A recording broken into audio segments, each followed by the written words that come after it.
প্রিয় এইচএসসি 27 ব্যাচের ভাই ও আপুরা, তোমাদের সবাইকে বায়োলজি ক্লাসে শুভেচ্ছা।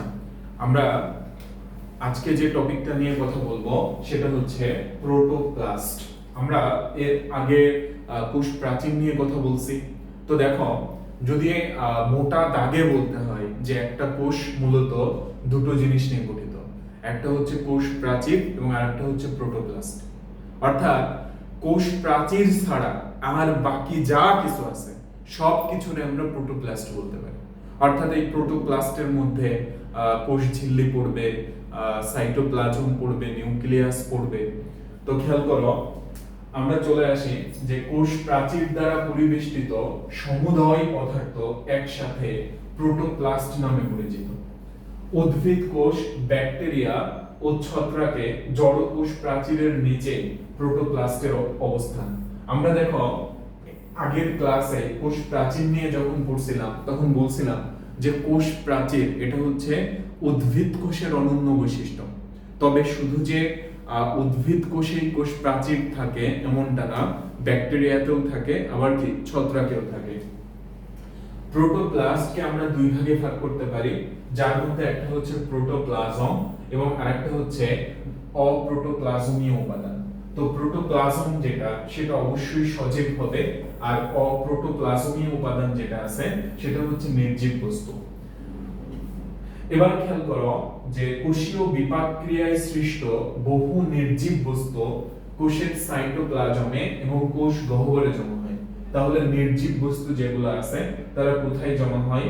সাইটোপ্লাজমে আর হচ্ছে কোষ গহ্বরে। এদেরকে আমরা কোষস্থ নির্জীব বস্তু বলি। নির্জীব বস্তুগুলা দ্রবীভূত অবস্থায় থাকে, ক্রিস্টাল বা ক্যালাস হিসেবে থাকে, ফোঁটা বা দানাদার বস্তু হিসেবে অবস্থান করতে পারে। নির্জীব বস্তুগুলাকে আমরা তিন ভাগে ভাগ করতে পারি, এটা হচ্ছে বসন। নির্জীব বস্তুগুলাকে আমরা তিন ভাগে ভাগ করব। বতে হচ্ছে বর্জ্য পদার্থ, দন্তেশ্বতে হচ্ছে সঞ্চিত পদার্থ, আর দন্তের কি হবে? মিশ্রিত পদার্থ। এবার আমরা চলে আসবো হচ্ছে প্রোটোপ্লাজমের মধ্যে। কোষের অভ্যন্তরে অর্ধস্বচ্ছ, আঠালো এবং জেলির ন্যায় অর্ধতরল কলয়েডাল ধর্মী সজীব পদার্থকে প্রোটোপ্লাজম বলে। তাহলে দেখো, প্রোটোপ্লাজমে অনেকগুলা বৈশিষ্ট্য আছে। কি কি? একটা এটা হচ্ছে অর্ধস্বচ্ছ, তারপর এটা হচ্ছে আঠালো এবং জেলির ন্যায় অর্ধতরল। তো দেখো, জেলি এটাকে কিন্তু আমরা না কঠিন বলতে পারি না তরল বলতে পারি, অর্থাৎ এটা হচ্ছে অর্ধ তরল টাইপের জেলি। আর আরেকটা ব্যাপার হচ্ছে প্রোটোপ্লাজমের আরেকটা বৈশিষ্ট্য, এটা হচ্ছে কলয়েডাল ধর্মী। এরপর খেয়াল করো, বলা হচ্ছে যে ফেলিক্স ডুজার্ডিন।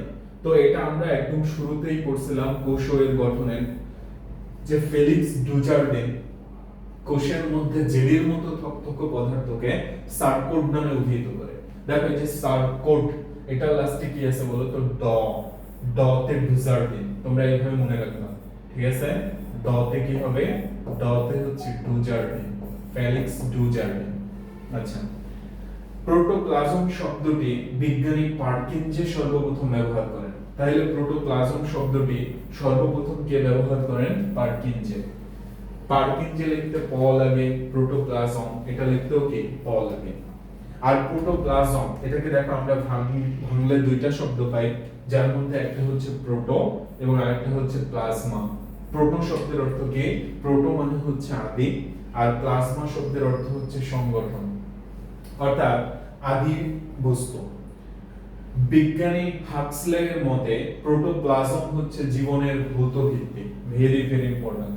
আমাদের পরীক্ষায় এমসিকিউতে এরকম আসে যে জীবনের ভৌত ভিত্তি কোনটা, তাহলে এটা অ্যানসার অবশ্যই কি হবে? প্রোটোপ্লাজম।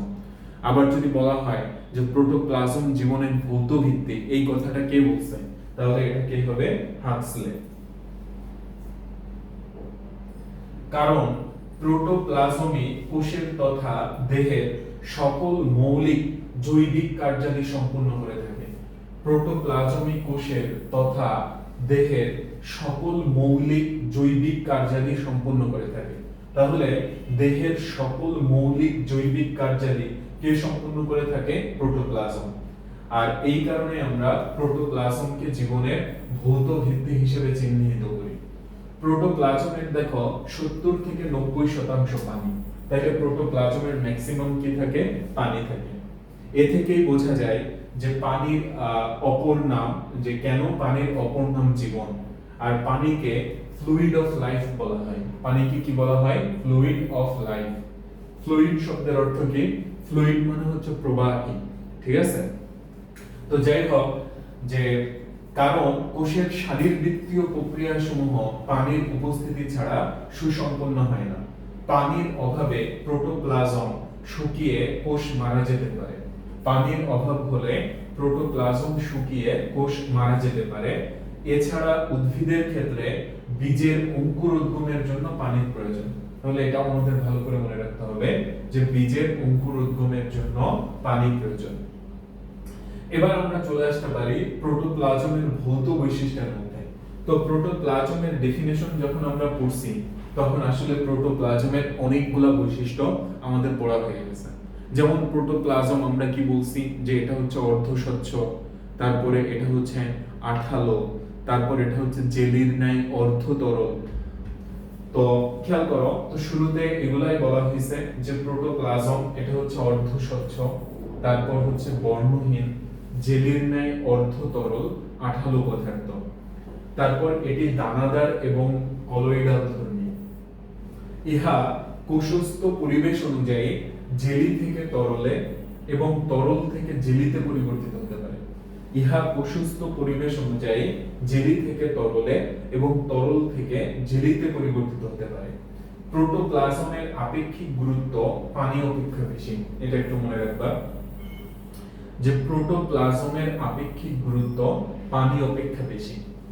উত্তাপ, অ্যাসিড এবং অ্যালকোহলের প্রভাবে প্রোটোপ্লাজম জমাট বাঁধে। তাহলে কার কার প্রভাবে?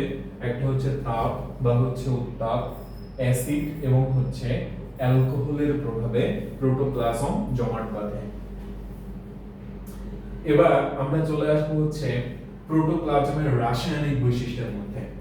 রাসায়নিকভাবে প্রোটোপ্লাজমে জৈব এবং অজৈব পদার্থ আছে, আর এতে অধিক পরিমাণে আছে পানি। এটা তো আমরা জানি যে প্রোটোপ্লাজমে 70 থেকে 90% হচ্ছে পানি থাকে। আর জৈব পদার্থের মধ্যে কি কি আছে? বিভিন্ন ধরনের প্রোটিন, এবং এটাই সবথেকে বেশি থাকে।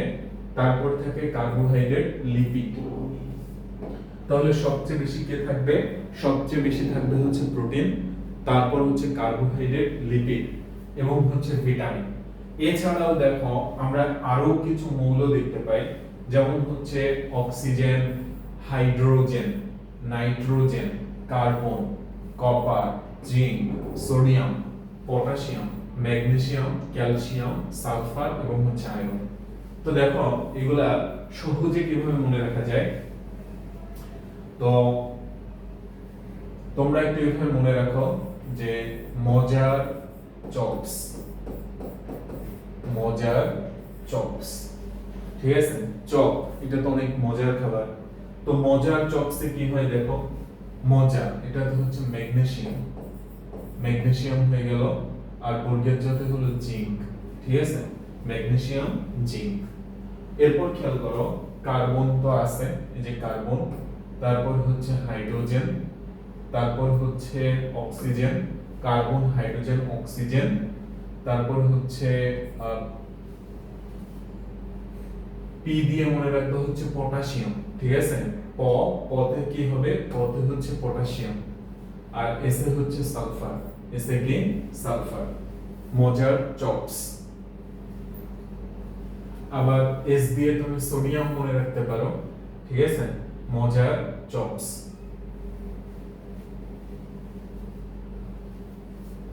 কালকে নিও,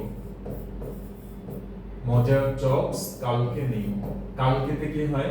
যে কাল, কাল থেকে হচ্ছে ক্যালসিয়াম, আবার কতে হচ্ছে কপার, আর নিও এটাতে হচ্ছে নাইট্রোজেন। এবার আমরা চলে আসবো প্রোটোপ্লাজমের জৈবিক বৈশিষ্ট্য। তাহলে আমরা দেখো প্রোটোপ্লাজমের একটা পড়লাম ভৌত বৈশিষ্ট্য, তারপর পড়লাম রাসায়নিক বৈশিষ্ট্য, আর এখন পড়বো কি? জৈবিক বৈশিষ্ট্য। প্রোটোপ্লাজম বিভিন্ন ধরনের উত্তেজনায় সাড়া দেয়, খাদ্য তৈরি, খাদ্য হজম, আত্তীকরণ, শ্বসন, বৃদ্ধি, জনন ইত্যাদি সকল মেটাবলিক কার্যকলাপ প্রোটোপ্লাজম করে থাকে। তাহলে কি কি বলা হচ্ছে দেখো, যে খাদ্য তৈরি, খাদ্য হজম, আত্তীকরণ, শ্বসন, বৃদ্ধি, জনন ইত্যাদি সকল মেটাবলিক কার্যকলাপ প্রোটোপ্লাজম করে থাকে। মেটাবলিজম এই শব্দের অর্থ কি? বিপাক। তাহলে মেটাবলিক মানে হচ্ছে বিপাকীয়। প্রোটোপ্লাজমের জৈবিক বৈশিষ্ট্যই জীবের বৈশিষ্ট্য। অভিস্রবণ প্রক্রিয়ায় প্রোটোপ্লাজম পানি গ্রহণ এবং ত্যাগ করতে পারে। তাহলে কোন প্রক্রিয়ায়? অভিস্রবণ প্রক্রিয়ায়, এটা মনে রাখবা। অভিস্রবণ প্রক্রিয়ায় প্রোটোপ্লাজম পানি গ্রহণ করতে পারে এবং ত্যাগ করতে পারে, আর এদের মৃত্যুও ঘটে। ঠিক আছে, এদেরও মৃত্যু ঘটে। এবার আমরা চলে আসবো হচ্ছে প্রোটোপ্লাজমের চলনের মধ্যে। প্রোটোপ্লাজম কখনো স্থির থাকে না। প্রোটোপ্লাজমের এই গতিময়তাকে চলন বলে বা মুভমেন্ট বলে। কোষ প্রাচীর যুক্ত এবং কোষ প্রাচীরবিহীন প্রোটোপ্লাজমের চলনে ভিন্নতা দেখা যায়। তোমরা এটা জানো যে সব কোষের কোষ প্রাচীর থাকে না। উদ্ভিদ কোষে কোষ প্রাচীর থাকে, প্রাণী কোষে কোষ প্রাচীর থাকে না, কিন্তু প্রোটোপ্লাজম এটা তো উভয় কোষেই আছে। তো কোষ প্রাচীর যুক্ত ও কোষ প্রাচীরবিহীন প্রোটোপ্লাজমের চলনে ভিন্নতা দেখা যায়। কোষ প্রাচীর যুক্ত প্রোটোপ্লাজমে জলস্রোতের মতো যে চলন দেখা যায় তাকে বলা হয় আবর্তন বা সাইক্লোসিস। জলস্রোতের মতো যে চলন দেখা যায় তাকে আবর্তন বা সাইক্লোসিস বলে। এবং এটা কোথায়? এটা হচ্ছে কোষ প্রাচীর যুক্ত প্রোটোপ্লাজমে বা হচ্ছে উদ্ভিদ কোষের ক্ষেত্রে। আর এই আবর্তনকে আমরা দুই ভাগে ভাগ করতে পারি, একটা হচ্ছে একমুখী আর একটা হচ্ছে বহুমুখী। যে চলনে প্রোটোপ্লাজম একটা গহ্বরকে কেন্দ্র করে কোষ প্রাচীরের পাশ দিয়ে নির্দিষ্ট পথে একদিকে ঘুরতে থাকে, এই যে দেখো একদিকে ঘুরতে থাকে, তাকে হচ্ছে একমুখী আবর্তন বলে। এবং এটা আমরা কোথায় দেখতে পাই? পাতাঝাজিতে। পাতাঝাজির কোষস্থ প্রোটোপ্লাজমের চলন এটা হচ্ছে একমুখী। ঠিক আছে, পাতাঝাজি। আর বহুমুখী আবর্তন দেখো, যে চলনে প্রোটোপ্লাজম কতগুলা গহ্বরকে কেন্দ্র করে অনিয়মিতভাবে বিভিন্ন দিকে ঘুরতে থাকে। এই যে দেখো, তাহলে একটি দিকে যদি হয় তাহলে সেটা একমুখী, আর বিভিন্ন দিকে হলে বহুমুখী, তখন তাকে বহুমুখী আবর্তন বলে। যেমন ট্রাডেসকেনশিয়ার কোষস্থ প্রোটোপ্লাজমের চলন। তাইলে আমরা বহুমুখী আবর্তন কোথায় দেখতে পাই? ট্রাডেসকেনশিয়ার কোষে। এটা আমাদের মনে রাখতে হবে। এবার আমরা চলে আসব যে প্রোটোপ্লাজমের মধ্যে আমরা আসলে কি কি দেখতে পাই। তাহলে একটা হচ্ছে প্লাজমা মেমব্রেন বা কোষ ঝিল্লি, সাইটোপ্লাজম এবং হচ্ছে নিউক্লিয়াস। এই তিনটাই হলো প্রোটোপ্লাজমের প্রধান অংশ। তাহলে দেখো, আমরা মোটা দাগে এরকম বলতে পারি যে একটা কোষ, তার প্রধানত দুইটা জিনিস থাকে। ঠিক আছে, একটা কি? একটা হলো কোষ প্রাচীর,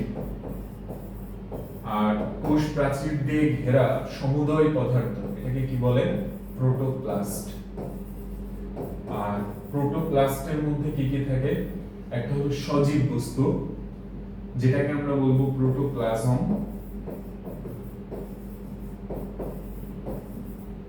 আর নির্জীব বস্তু বা জড় বস্তু, এটাকে আমরা বলবো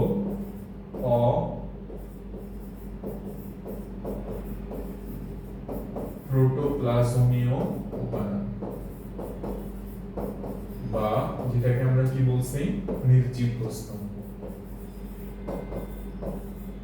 জড় বস্তু। আর প্রোটোপ্লাজমের মধ্যে মেইনলি তিনটা জিনিস থাকে। একটাকে আমরা কি বলি? কোষ ঝিল্লি। তারপর হচ্ছে কোষ ঝিল্লি, সাইটোপ্লাজম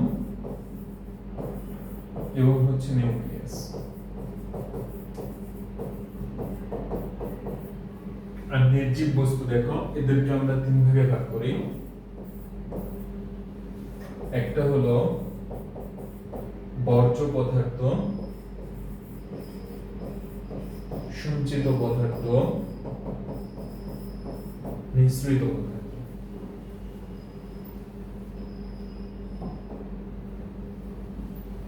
তো ভাইয়া ওরা আমরা এই টপিকটা এখানেই শেষ করতেছি। তোমাদের সামনে খুব শীঘ্রই নতুন আরেকটা টপিক অর্থাৎ প্লাজমা মেমব্রেন বা কোষ ঝিল্লি এটা নিয়ে হাজির হব। তো তোমরা সবাই ভালো থেকো, তোমাদের সবার জন্য অনেক অনেক শুভকামনা।